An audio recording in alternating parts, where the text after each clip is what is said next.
تو وہ کیا تھا, ہاں ان دنوں میں دیکھا کہ مہمانوں کو بڑا وی آئی پی کھانا کھلایا جا رہا ہے. جامعہ جب مہمان آئے نا, یہ 8-10 سال پرانی بات ہے, ابھی نہیں تنخواہیں تو ابھی بھی نہیں 3-4 مہینوں سے مل رہی ہیں, لیکن ان دنوں میں تو اور زیادہ حالات خراب ہوئے تھے. تو کسی نے آ کے دیکھا کہ یار مہمانوں کے تو مرغے چل رہے ہیں یہاں پہ اور ٹیچروں کو تنخواہیں نہیں دی جا رہی. اس نے ادھر ادھر باتیں بنانا شروع کر دی. مجھے بھی بتایا گیا, میں نے کہا میں پوچھ کے بتاتا ہوں. پتا چلا بھائی مہمانوں کے لیے کسی نے خاص کچھ فکس کی ہوئی اماؤنٹ ہوتے ہیں نا کچھ لوگ کہ بھائی جو بھی آپ کے مہمان آئیں گے ان کا خرچہ, جیسے ہم جب یہاں آئے رفیع بھائی نے کہا مفتی صاحب آپ کا جو بھی مہمان آئے گا نا اس کا خرچہ کس کے ذمہ ہے. رفیع بھائی کی بات ہے پرانی 2006 کی. انہوں نے کہا مفتی صاحب جو بھی آپ سے ملنے کے لیے آئے گا اس کا وی آئی پی کھلائی پلائی کس کے ذمہ ہے. انہوں نے بولا میرے ذمہ. میں نے ڈالی نہیں ان کے ذمہ, لیکن بہرحال انہوں نے کہا کہ آپ میرے ذمہ. اچھی بات ہے, اللہ ان کو جزائے خیر دے. کبھی کبھار ہو سکتا ہے بول بھی دیا ہو کہ میں جا رہا ہوں, یہ میرا مہمان بسم اللہ اللہ اکبر پڑھ کے میں نے پارسل کر دیا آپ کی طرف. تو میں نے ان سے جب تحقیق کی پتا چلا بھائی مہمانوں کو کھلانے کے لیے بندہ کیا ہے. اس کو تو اگر ہم مہمان کو نہیں کھلائیں گے وہ کہے گا میں پیسے دے رہا ہوں اور آپ کھلا کیوں نہیں رہے. تو بعض بڑے بڑے اشکالات ہوتے ہیں, لیکن 2 منٹ میں وہ آپ کے اشکال اب تحقیق کرو تو پورے ہو جاتے ہیں. تو تحقیق کرنے میں کوئی حرج نہیں ہے, لیکن جب آپ کسی بھی انتظام میں ہو تو اصول زندگی کا بنا لو کہ اپنی باؤنڈری کو کراس کرنے کی کوشش مت کرو, ورنہ دھکے کھاتے رہو گے, کہیں بھی پنپ نہیں پاؤ گے. ایسے لوگ میں جانتا ہوں. یہ جو آج میرا پورا بیان ہوا ہے نا یہ ایک واقعے کی بیس پہ ہے, میں واقعہ ہائی لائٹ نہیں کروں گا کیونکہ جس کے ساتھ ہوا ہے وہ سمجھ جائے گا. واقعے کی جو نیچر تھی وہ اسی قسم کی تھی. کسی ادارے میں اچھی بھلی جاب کر رہے ہو, میرے پاس آئے یار اس ادارے میں یہ غلط ہو رہا ہے, اس میں یہ غلط ہو رہا ہے, یہ کرپٹ لوگ ہیں, یہ فلانے لوگ ہیں. میں نے کہا تو جاب کر رہا ہے اپنی جاب کرتے رہے آرام سے, تیرے بیوی بچے ہیں, تمہیں گناہ نہیں ہوگا, تم اپنے کام سے کام رکھو اور چھوڑ دو تمہارا آفیسر کیا کر رہا ہے, تمہارا باس کیا کر رہا ہے, چھوڑ دو, اس بحث میں مت پڑو. لیکن نہیں جناب, نہیں یوں ہے تو پھر یوں ہے تو پھر یوں ہے, بالآخر کیا ہوا, جاب سے نکال دیا اس کو. یار یہ فساد پھیلا رہا ہے یہاں پہ. جیسے وہ مولانا مفتی نظام الدین شامصی رحمۃ اللہ نے ٹیچر کو رکھا نا, وہ کبھی محتمل کے کمرے میں گھسا ہوا ہے, کبھی اس کے کمرے میں گھسا ہوا ہے, کبھی ادھر جا کے دیکھ رہا ہے کہ یہ ٹیچر صحیح نہیں پڑھا رہا, یہ چھٹیاں کر رہا ہے. بھائی یہ دیکھو اصول یہ ہے کہ کہیں کوئی غلطی ہے ایک دفعہ بتا دیا جائے مینجمنٹ کو, ایک دفعہ بتا دیا جائے. بہت زیادہ مسئلہ ہے 2 دفعہ بتا دیا جائے. انتہائی آپ میں اصلاح کا اگر شوق ہے نا, تو آپ کو لگ رہا ہے کہ امام مہدی میری ہی نسل میں پیدا ہوں گے اور دنیا میں سارا کام میں نے ہی کر کے جانا ہے, تو پھر آپ 30 دفعہ بتا دو, اس کے بعد زبان پہ ٹیپ چڑھا لو. اب آپ سے قیامت کے دن سوال نہیں ہوگا. بہت سے نہیں عدل منکر ایسے ہیں کہ لیبل برائی سے روکنے کا لگتا ہے, لیکن برائی رکتی نہیں ہے بلکہ اور فساد پیدا ہو جاتا ہے. اس کی میں مثال دیتا ہوں. صحیح بخاری میں حضرت عبداللہ ابن عمر رضی اللہ تعالیٰ عنہ کے پاس ایک شخص آیا. صحیح بخاری میں یہ لڑائی ہو رہی تھی اس وقت, صحابہ کرام میں سیاسی اختلاف چل رہا تھا. ان دنوں کی بات ہے, پوری ڈیٹیل میں نہیں جاؤں گا.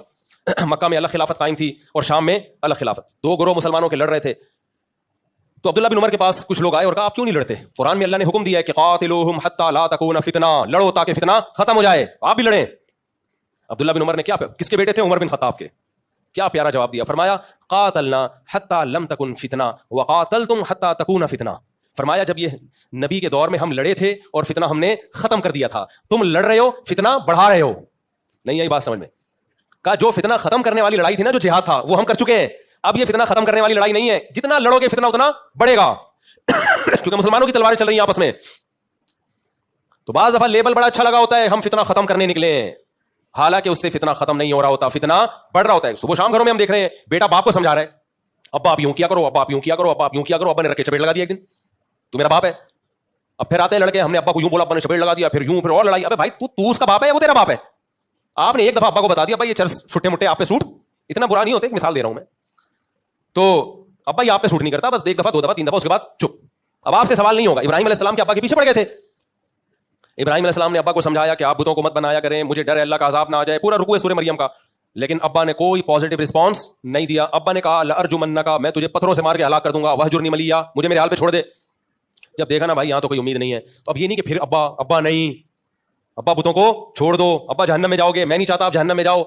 بھائی اس سے وہ جہنم سے تو نہیں بچیں گے. آپ کی جو مشن ہے, آپ کی جو دعوت ہے, وہ ایک ابا پہ رہ کے بند ہو جائے گی, اس کے علاوہ آپ کچھ بھی نہیں کر سکیں گے. ابراہیم علیہ السلام نے دیکھا کہ جب یہاں دعوت کا فائدہ نہیں ہے تو چھوڑو, کہیں اور جا کے محنت کرو. ہجرت کی وہاں سے. ہمیں پیغمبروں کی سیرت سے بھی یہ ملتا ہے. سمجھ رہے ہو کہ نہیں سمجھ رہے؟ تو کہیں بھی آپ ہیں, آپ نے اپنی لمٹ کو کراس نہیں کرنا. تو وہ جو محتمم تھے نا, جو مفتی نظام الدین صاحب نے جس کو رکھا, سوری جو ٹیچر کو, تو وہ کبھی وہاں گھس رہا ہے, کبھی وہاں گھس رہا ہے. بالآخر لکھنے والے نے لکھا کہ 1 سال کے بعد حضرت مفتی صاحب نے آرڈر دیا اس کو نکال دو یہاں سے, یہ فساد ہے, یہ جہاں بھی جائے گا یہی کرے گا. جا کے کبھی اس کو دیکھے گا. کچھ محلے میں ایسے لوگ ہوتے ہیں, ہر محلے کے ہر گھر میں گھسے ہوئے ہوتے ہیں. وہ کس کے یہاں طلاق ہو رہی ہے, کس کے یہاں نکاح ہو رہا ہے, کس کی بچی گھر سے بھاگ رہی ہے, کس کی بہن سے کس سے تعلقات چل رہے ہیں, ساری نالج ہوتی ہے ان کو. یہ اچھی بات نہیں ہے یہ. ہاں تو میں بتا رہا تھا کہ وہ جو نوجوان کا واقعہ نا, اب اس کو میں نے سمجھایا, میں نے کہا بھائی تو غلط ہو رہا ہے, صحیح ہو رہا ہے, چھوڑ, تو اپنی جاب کو فوکس کر, اپنے افسروں کو مت دیکھ. نہیں جناب, چھوڑ دی جاب. جاب چھوڑنے کے بعد بے روزگار ہو گئے, بے روزگار ہونے کے بعد ٹینشن میں گئے, ٹینشن میں جانے کے بعد بس کیا ہوا آگے چھوڑو, میں حذف کر رہا ہوں. تو کبھی بھی فسادی بن کے زندگی مت گزارو, ہمیشہ مصلح بن کے زندگی گزارو. میرا معاملہ دیکھ لو یہاں الفلاحیہ مسجد میں, 20 سال سے میں امپلائی ہوں یہاں پہ. ان کو میں نے بولا میں آپ کا ملازم نہیں ہوں, میں آپ کا باپ نہیں ہوں. ایک دفعہ مجھے کوئی بات کہتے ہیں, مجھے کہا نا پنجرہ ہٹا لو, ایک دفعہ کہا میں نے پورا یہاں سے سیٹ اپ کیا کر دیا. آپ نے دیکھا ہوگا یہاں مرغیاں بطخیں یہ سب گھوم رہی ہوتی تھی نا پیچھے, پوری وہ بکریاں کا پورا. صدر نے ایک دفعہ کہا یہاں سے مفتی صاحب یہ سب ہٹا لو, تو پوچھو ایک سیکنڈ بھی نہیں لگا ہٹانے میں. سمجھتے ہو؟ یہ میں اس لیے بھی وضاحت کر رہا ہوں کہ کچھ لوگوں میں بہت چک چک چک پک چل رہی ہے, یہ کیا مفتی صاحب یہاں سے جا رہے ہیں, مفتی صاحب یہاں سے کیا ہو رہا ہے, کیا ہو رہا ہے. بھائی کچھ بھی نہیں ہوا. صدر صاحب نے بولا یہ لوگوں کو اعتراض ہے. میں نے کہا لوگوں کو نہیں, آپ بتاؤ آپ کو ہے کہ نہیں. لوگوں کو اعتراض ہو تو مجھے آگے بتانا. اچھا یہ بھی صدر کا اکثر کمیٹی میں ہوتا ہے, جو کرنا خود ہوتا ہے بلی کس پہ ڈالی جاتی ہے, پبلک کہہ رہی ہے. میں نے کہا پبلک کہہ رہی ہے نہیں کہہ رہی, مجھے اس سے غرض نہیں ہے, آپ بتاؤ. انہوں نے کہا آپ ہٹا دیں. میں نے ٹھیک ہے ہٹا دیں. لوگوں نے مجھے کہا بھائی کیوں ہٹا رہے ہو. میں نے کہا ہمارے باپ کی جگہ نہ ہماری خریدی ہوئی جگہ ہے بھائی, انتظامیہ کی اجازت سے لگایا تھا, انہوں نے ہٹا لو تو ہم نے ہٹا لیا. اس سے انسان خوش رہتا ہے, ٹینشن میں نہیں جاتا. ہمیشہ محنت اپنی جگہ جب ہو, بھائی آپ کی اپنی ذاتی پراپرٹی ہو, پھر کوئی ہٹا کے دکھائے, پھر آپ لڑو بھی. ہوتا یہ ہے کہ ہمیشہ اچھا انسان کو افسوس اس وقت ہوتا ہے جب آپ بالکل فیئر چل رہے ہو اور پھر کوئی آپ کے بارے میں خبریں اڑا دے کہ مفتی صاحب قبضہ کرنا چاہتے ہیں.